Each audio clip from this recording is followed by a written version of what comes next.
Ifriqiya Sport. La planète e-sport avec Ifriqiya Sport. Votre magazine continental qui traite le sport sur tous les terrains et dans toutes ses dimensions. L'Afrique et le sport ne font qu'un. Salutations l'Afrique, Salama Nagadef Ngaraman Ayon Boto à tous les auditrices et les auditeurs de Ifriqiya FM ici en Afrique et à travers le monde. Un clin d'œil particulier pour les enfants africains de la diaspora en Amérique du Nord, en Amérique du Sud, en Asie, en Océanie et en Australie et en Europe. On vous salue et on vous aime. Vous êtes les bienvenus à Ifriqiya FM. Ifriqiya FM, la radio africaine faite par des Africains pour les Africains.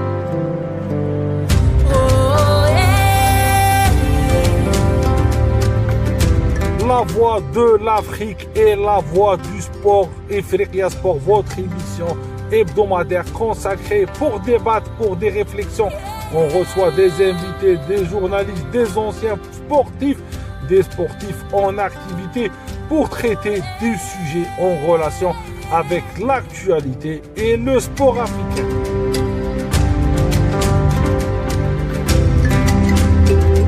Mes sœurs et frères, avant le début de l'émission, je vous demande de liker Ifriqiya FM sur les réseaux sociaux. On est présent sur Facebook, X, Instagram, YouTube. On est là. Écoutez Ifriqiya FM toujours et tous les jours.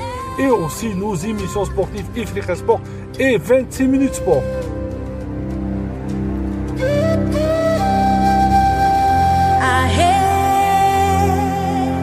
Un constat alarmant cette semaine. Des grandes nations africaines ne seront pas là pour la CAN 2025, la Coupe d'Afrique 2025, sans le Ghana, sans la Mauritanie et sans la Guinée. Le Sili national, il ne sera pas là. Un pays qui a vu naître les Naby Keïta, les Titi Camara, les Bengoura, les Guirassy, meilleurs buteurs en Europe, meilleurs buteurs africains en activité. L'attaquant de la Bundesliga, il ne sera pas présent à la CAN. C'est catastrophique la non-présence de la Guinée. 14 participations à la Coupe d'Afrique. Notez bien, nous chers auditeurs, finalistes en 76 et en 89, vainqueurs en 81, 82, 87, 88 et 2005. La Guinée, elle sera pas là. C'est dommage, c'est dommage, c'est dommage. Hier, il y a eu une réclamation qui a été déposée par la Fédération guinéenne de football. J'ai lu ça sur leurs réseaux sociaux. Ils ont déposé une réclamation aux instances compétentes de la CAF. Il y avait un litige sur un numéro d'un joueur. La Tanzanie, ils ont répliqué via un autre communiqué. On va revenir sur ce sujet-là dans notre émission de 26 minutes sport avec plus de détails sur le sujet. Mais aujourd'hui, on va parler du drame guinéen. On va avoir avec nous deux sommités de la presse sportive guinéenne. Abdoulaye Fofana, journaliste à Galaxy Infonet, site spécialisé sur le sport, bien sûr, sur l'information guinéenne, et Alassane Baldé d'Africa Sport, journaliste qui suit beaucoup cette sélection du Sili national. On va débuter avec Abdoulaye Fofana. Bonjour Abdoulaye, quel est le ressenti du peuple guinéen après cette élimination alarmante du Sili national? Bonjour Walid, bonjour aux auditeurs d'Ifriqiya FM, c'est un réel plaisir pour moi de vous retrouver. Maintenant, en ce qui concerne ce peuple après l'élimination du Sili à cette prochaine Coupe d'Afrique des Nations, c'était comme un coup de tonnerre ici en République de Guinée.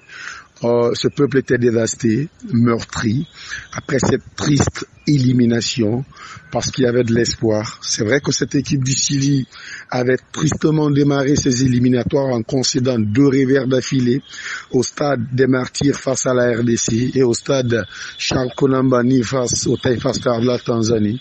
Après la débâcle Charlie Paquilé, notamment l'arrivée de Michel Dussière, il y a eu de l'espoir parce qu'il a enchaîné 3 victoires d'affilée, chose qui n'est plus arrivée chez le Chili depuis la CAN 2006 en Égypte.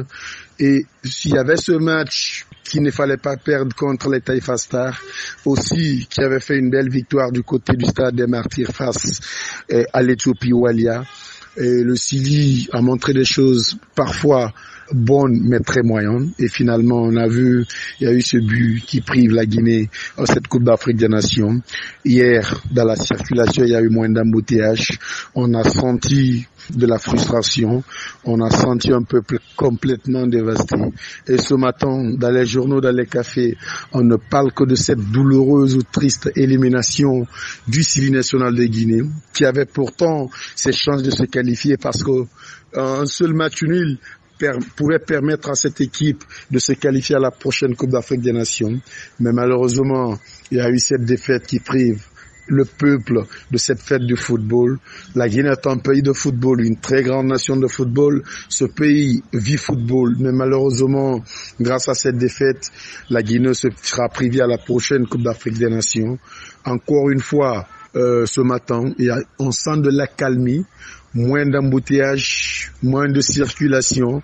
On ne parle que de cette élimination du Chili national de Guinée, pourtant qui avait crânement sa chance de se qualifier à la prochaine CAN. Abdoulaye, selon toi, quels sont les degrés de responsabilité de chacun? Je pense que cette élimination du Chili se situe à 3 niveaux. D'abord, il y a la responsabilité politique, il y a la responsabilité fédérale et la responsabilité technique. Je m'explique. Aujourd'hui, le peuple de Guinée est privé de sa sélection nationale. Ça fait 2 ans. La dernière en date remonte au mois de juin 2022. Lors du début des éliminatoires de la dernière Coupe d'Afrique des Nations face au Malawi, un match remporté par le Chili grâce à un but de Naby Keita en toute fin de partie. Aujourd'hui, la Guinée n'a pas de stade approuvé ni par la CAF ni par la FIFA. Conséquence, on est obligé de jouer nos matchs en déplacement. Et connaissant l'importance du 12e homme, connaissant l'importance de recevoir ces matchs à la maison, aujourd'hui, on est carrément orphelin de cette équipe du Chili national de Guinée. Et l'État guinéen ne met rien en œuvre pour permettre à ce peuple de rentrer en communion avec son équipe nationale. Et aujourd'hui, les 2 stades qui sont en chantier, que ce soit le Général Lansana Conté de Nongo ou le 28 septembre de Conakry, ces 2 stades sont en chantier, mais malheureusement, les travaux n'avancent pas. Et la grosse interrogation à quand le retour du Chili à la maison. Pour le moment, difficile de retrouver une réponse exacte, sachant que dans le chantier, les travaux n'avancent pas. Je pense que si les autorités politiques du pays avaient pris leurs responsabilités en faisant un travail très sérieux, en permettant à cette équipe de recevoir ce match à la maison, je pense que face à l'Éthiopie, on n'allait pas, et face à la Tanzanie, lors de la 2e journée, on n'allait pas perdre. Mais encore une fois, le football, le sport en général est relégué au second plan dans notre pays. Maintenant, sur la responsabilité fédérale incombe la Fédération guinéenne de football qui a pris une décision hâtive sans mesurer les conséquences. Notamment à 3 semaines du début des éliminatoires, il y a eu le limogeage de Kaba Diawara.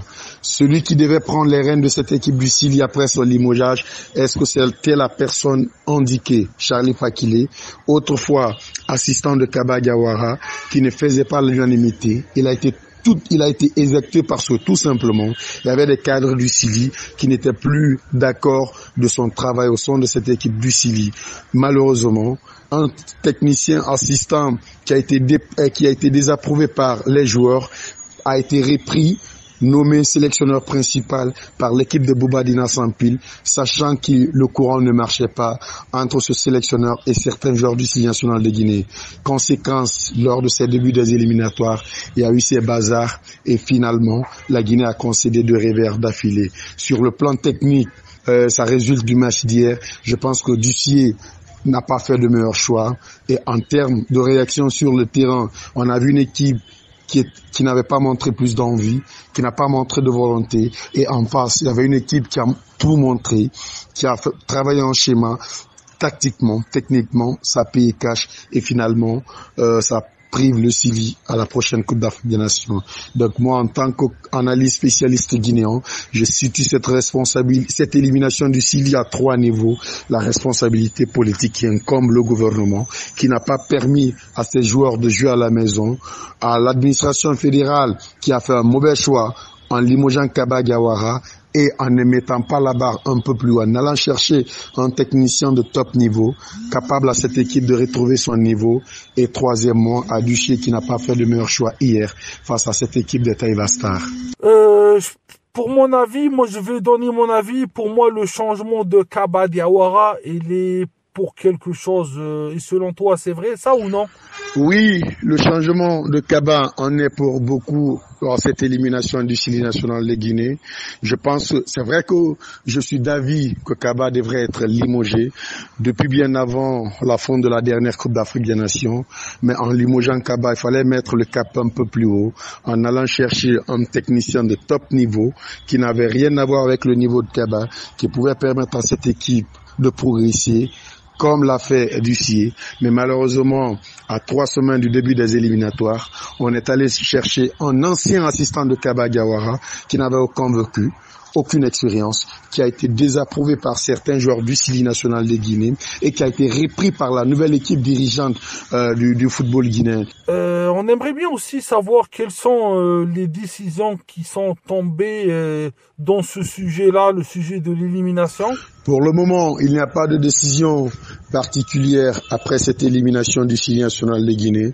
Aujourd'hui, on a des dirigeants qui sont impliqués quant à la gestion de ce football, qui suivent de près l'évolution du football en République de Guinée. Je sais et j'ai la ferme conviction qu'il y aura normalement des enquêtes. On a besoin de réponses adéquates pour être situé. Je pense que les responsabilités doivent être situées. Une CAN à 24 équipes, ça le Sili national de Guinée, est un gros manque de respect à ce peuple de Guinée. Ce peuple investi, déterminé pour le rayonnement de ce sport en Guinée, voir ce peuple privé de cette Coupe d'Afrique des Nations, je pense qu'encore une fois que c'est un manque de respect. L'administration fédérale du football guinéen doit des explications au gouvernement guinéen et au peuple de Guinée pour nous dire pourquoi le Sili s'est pas qualifié à cette Coupe d'Afrique des Nations. Mais pour le moment, il n'y a pas de décision particulière prise par le gouvernement guinéen. On attend le retour de l'équipe, de l'administration fédérale. Il doit y avoir des enquêtes, il doit y avoir des interrogations et des responsabilités vont être situées. Et le staff technique de la sélection dans tout cela, quel jugement, est-ce qu'il y a eu un feedback? Je crois que ce qu'a réalisé Dussier et son staff dans ces éliminatoires est exceptionnel. C'est vrai qu'encore une fois, il y a cette élimination qui vient jeter l'anathème sur le travail qu'a établi le staff du Dussier. Mais encore une fois, je pense qu'il y a des choses positives qu'a réalisé ce staff dirigé par Michel Dussier. À la dernière, il a permis à cette équipe de retrouver la deuxième place juste avant la dernière journée. Et ça, c'est des acquis. Encore une fois, je pense qu'il va falloir surfer sur ces acquis, travailler sur ces acquis, corriger ses erreurs, ses imperfections. Je pense que si c'est fait, on a cette possibilité de rebondir. Parce que il y a les éliminatoires de la prochaine Coupe du Monde qui vont bientôt démarrer au mois de mars prochain. Encore une fois, je tire un gros chapeau à Dussier et à son staff. Tout n'est pas mauvais. Tout n'est pas rose, il y a des acquis, je pense qu'il va falloir travailler sur ces acquis, corriger ces imperfections. Félicitations à lui, il a fait un travail exceptionnel. Ça veut dire tout simplement qu'avec ce staff, on peut compter sur l'avenir. Rien n'est mauvais. Félicitations à lui parce que la dernière fois que le Sili a enchaîné 3 victoires d'affilée, ça remonte à la CAN égyptienne en 2006. Donc ça veut dire que tout simplement, il y a quelque chose qui est en train de se construire. Et cette équipe, petit à petit, est en train de retrouver son identité, sa philosophie de jeu. Parce que cette équipe a cessé de rêver il y a de cela très longtemps. Et avec Dussier, on est en train de retrouver notre marque de fabrique, notre identité de jeu. Le beau jeu, la possession et marquer beaucoup de buts. On l'a fait contre l'Éthiopie sur l'ensemble de la double confrontation. On l'a fait contre la RD Congo, qui n'a pas perdu depuis 8 matchs des éliminatoires de la Coupe d'Afrique des Nations. Et malheureusement, c'est le Chili qui l'inflige sa première défaite dans les éliminatoires. Et c'est le Chili qui pousse cette équipe à concéder son premier but depuis le début de ces éliminatoires. Et ça veut dire tout simplement qu'il y a un travail de fond qui est en train de jaillir. Encore une fois, je pense que si le staff de Dussier est renforcé, accompagné dans cette bonne dynamique, je pense que l'avenir peut s'annoncer radieux. Merci Abdoulaye, dis-moi si tu voulais rajouter quelque chose. Merci Walid, merci aux auditeurs d'Ifriqiya, c'est un réel plaisir pour moi de passer chez vous, c'est la famille, encore une fois, c'est une désillusion, c'est une triste journée qu'on traverse aujourd'hui. Ça a démarré hier, une CAN salle de Chili, je ne m'imagine pas, mais après c'est une réalité, on va manquer la CAN marocaine. Ça allait être un plaisir pour moi de vivre cette Coupe d'Afrique des Nations avec toi, mais malheureusement, après cette élimination du Chili, ça va être très compliqué pour nous en tant que journalistes sportifs. Mais merci pour tout ce boulot que tu fais et surtout félicitations pour la qualification de l'équipe.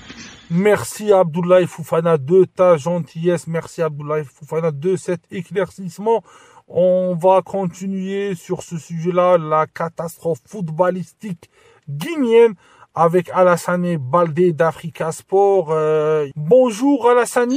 Bonjour Walid, bonjour à tous. Merci encore une fois de me donner l'opportunité de m'exprimer sur le Chili national de Guinée sur Ifriqiya FM. Alassane, comment est le football guinéen aujourd'hui? Bon, c'est difficile, hein. C'est un scénario cruel pour la Guinée, un moment sombre de l'histoire du football guinéen.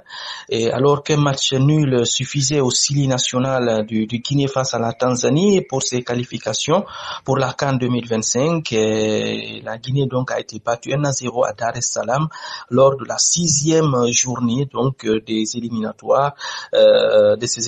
Donc le talent de Serhou Guirassy n'aura finalement pas suffi pour permettre à l'équipe de Guinée donc de remporter cette ultime rencontre qui devrait justement les propulser pour la prochaine Coupe d'Afrique des Nations. L'équipe de Guinée, il faut le rappeler, a été quart de finaliste lors de la dernière édition qui a eu lieu en Côte d'Ivoire. Et donc les coéquipiers de Guirassy ont reculé au fur et à mesure de la partie jusqu'à encaisser ce but de Simon Souva qui les prive de Coupe d'Afrique des Nations. Il faut le préciser, depuis 2017, le Chili s'est régulièrement qualifié pour la Biennale du football africain. Donc cette fois-ci, ça n'a pas été le cas. Donc la Guinée malheureusement éliminée. C'est une très très très grosse déception et ça a été vraiment c'est une déception vécue dans toutes les villes de la Guinée, à toutes les populations, comme on le sait. La Guinée, donc le peuple aime son équipe nationale, donc c'est une désillusion totale donc du côté de la Guinée. Voilà, même ceux qui ne sont pas guinéens qui supportent le Chili national de Guinée vraiment sont déçus de cette élimination, avec en étant aujourd'hui l'une des meilleures équipes africaines avec l'un des meilleurs attaquants du moment, ou pour ne pas dire le meilleur attaquant du moment sur le continent africain. Donc c'est vraiment préjudiciable pour le Chili national, une très très très grosse déception pour la Guinée en vue donc de cette Coupe d'Afrique des Nations que la Guinée ne participera pas. Il faut aussi noter que cette organisation appartenait à la Guinée parce que la Guinée devrait en principe organiser la CAN 2025, mais malheureusement tel n'a pas été le cas vu le manque criard d'infrastructures dans le pays. Et tenez-vous bien, la Guinée manque aussi à l'appel de cette Coupe d'Afrique des Nations qui devrait avoir lieu en Guinée, et c'est le Maroc donc qui récupère l'organisation, et la Guinée ne sera pas donc au rendez-vous marocain pour 2025. Les causes, mon ami, selon toi, quelles sont les causes? Bon, si vous me demandez les causes de cet échec, il y a beaucoup de paramètres justement par rapport donc à cette élimination, par rapport à cette désillusion du Sili national de Guinée. On a vu par exemple le changement d'horaire du coup d'envoi de cette rencontre entre Tanzanie et la Guinée, et au choix des arbitres, tout semblait être vraiment planifié pour freiner l'élan du Sili national de Guinée qui avait réussi quand même à conforter sa place de deuxième dans ce groupe H. Donc véritable coup dur donc pour la Guinée, pourtant reconnue comme une terre de football malgré le problème d'infrastructure sportive, l'absence du Sili à la plus grande fête du football africain. Effectivement, est une immense déception. À la suite de cette élimination, effectivement, une prise de conscience collective s'impose. Il est urgent d'identifier les maux, de traiter les problèmes structurels qui gangrènent notre football. Chaque acteur doit jouer son rôle, car le mal est profond, Walid, c'est très très profond. La priorité pour l'instant pour les dirigeants guinéens, c'est l'homologation de nos stades dans un bref délai. Le gouvernement doit tout mettre en œuvre pour achever les travaux de rénovation des deux principaux stades, qui est donc le stade du 28 septembre de Conakry et le stade général Lansana Conté de Nongo. Par ailleurs, il est impératif d'investir aussi dans le développement du football local, notamment en formant les jeunes joueurs et en renforçant aussi, on va dire, les compétences des techniciens.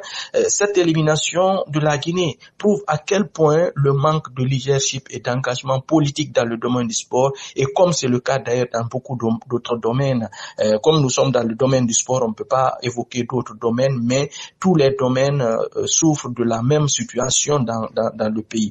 Donc il est temps d'agir et de sortir des querelles inutiles, en fait. Aujourd'hui, c'est la Guinée qui est à terre. Ensemble, nous pouvons redresser la barre. Le succès ne s'obtient pas par hasard, comme vous le savez, mais la Guinée doit se mettre au travail, les dirigeants doivent se mettre au travail, il doit y avoir une volonté politique, parce que, tenez-vous bien, après 66 ans d'indépendance, on ne trouve aucun stade homologué aux normes FIFA-CAF, ce qui fait que l'équipe nationale est obligée donc de jouer à l'extérieur, donc délocaliser ses matchs à domicile à l'extérieur depuis des années. Donc c'était à un moment au Maroc, ensuite cette fois-ci c'est en Côte d'Ivoire, donc c'est très compliqué. Une situation humiliante qui ne dérange pas le régime militaire guinéen et moins les cadres corrompus de la Fédération guinéenne de football. Donc le stade du 28 septembre par exemple, qui est construit en 1964, est en raison de son état de vétusté et de son manque de commodité conforme aux normes de la CAF, a été délaissé au profit du stade général Lansana Conté. Mais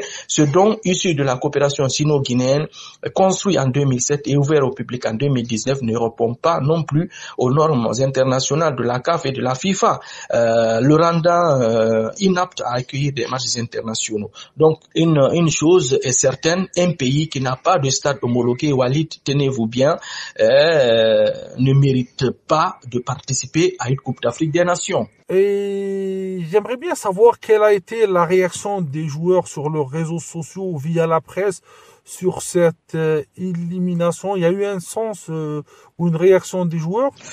Bon, les joueurs ont réagi, pas tous, mais les deux principaux qui ont réagi, c'est Cheikhou Guirassy, l'un des meilleurs joueurs africains du moment sur le continent africain. Sur sa page Facebook tout à l'heure, il a réagi. Donc, je cite, la déception est immense. Ne pas voir la Guinée à la CAN 2025 est une douleur pour nous, joueurs, et pour tout un peuple qui vit et respire football. Nous sommes, nous, les joueurs, les premiers responsables. Je tiens personnellement à m'excuser auprès du peuple guinéen. Nous avons failli à notre mission. Nous avons tout donné sur le terrain, mais parfois les obstacles sont plus grands que nos efforts. Jouer tous nos matchs de qualification à l'extérieur, par exemple, a été un véritable handicap, une épreuve injuste pour notre équipe et nos supporters. Je tiens à remercier nos supporters supporters pour leur soutien sans faille malgré ces conditions difficiles. Cette situation doit nous interpeller. Le football guinéen mérite une organisation équitable et des conditions de jeu qui respectent les efforts des joueurs et des supporters.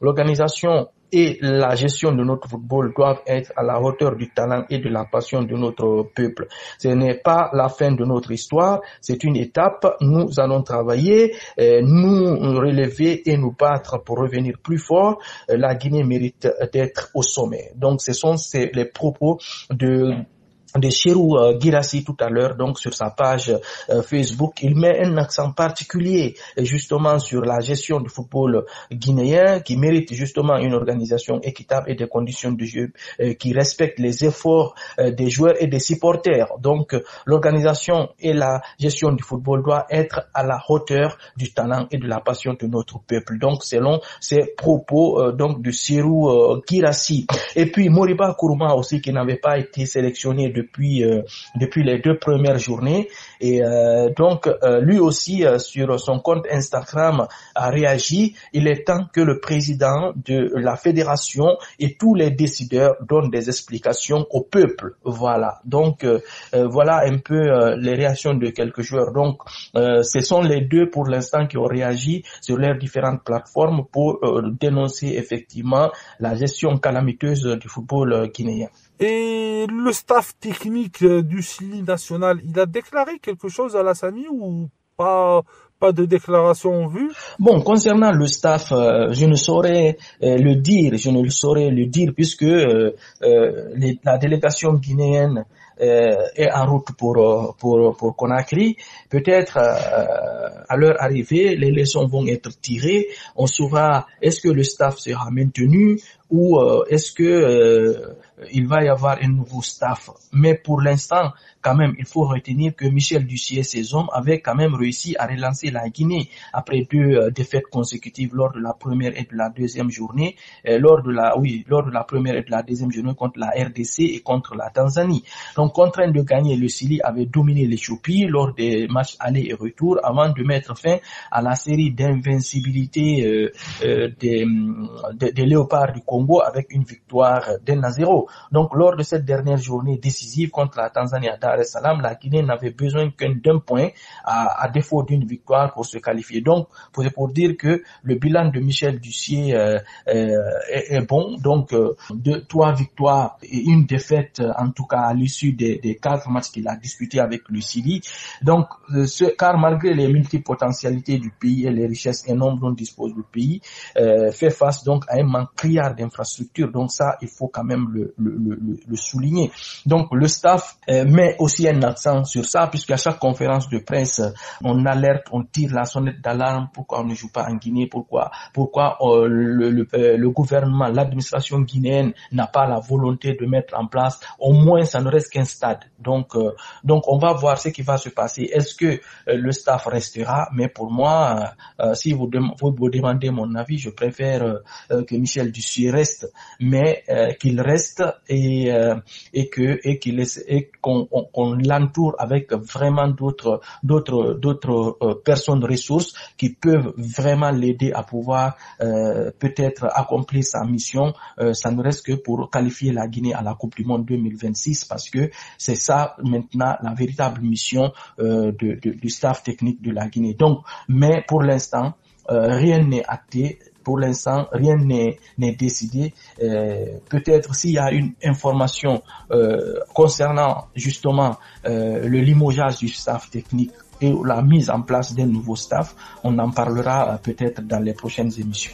Merci Alassani, on te remercie de ta gentillesse, de ta présence avec nous.